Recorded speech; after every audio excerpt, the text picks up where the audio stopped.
আসসালামু আলাইকুম প্রিয় বন্ধুরা, আজ আমি আপনাদের সাথে একটি স্পিডবোটের পরিচয় করিয়ে দেব, যার নাম দেওয়া হয় ক্যান্ডেলা 7।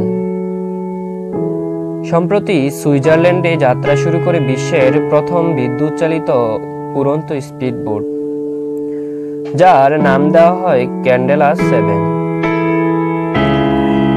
একে উড়ন্ত স্পিডবোট বলার কারণ হলো এটি ঢেউয়ের উপর দিয়ে প্রায় 15 সেন্টিমিটার উপর দিয়ে ভেসে চলতে পারে।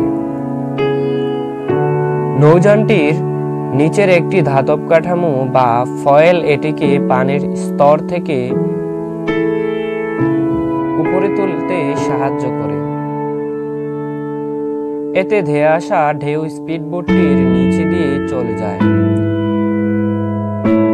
ঢেউয়ের উপর দিয়ে উড়ে চলায় শক্তি খরচ ও আওয়াজ কম হয়ে থাকে স্পিডবোটে। একেবারে পূর্ণ চার্জে প্রায় 90 কিলোমিটার পর্যন্ত চলাচল করতে পারে ক্যান্ডেলা 7।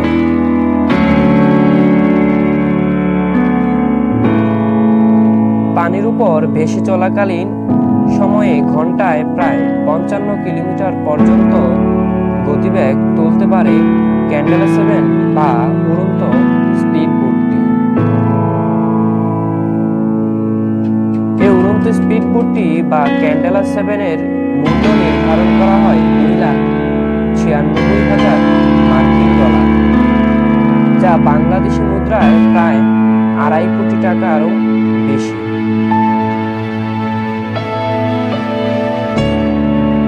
আপনি যদি 2.5 কোটি টাকার মালিক হয়ে থাকেন, তাহলেই আপনি ক্যান্ডেলা 7 বা উড়ন্ত স্পিডবোটটি আপনি ক্রয় করে নিতে পারেন।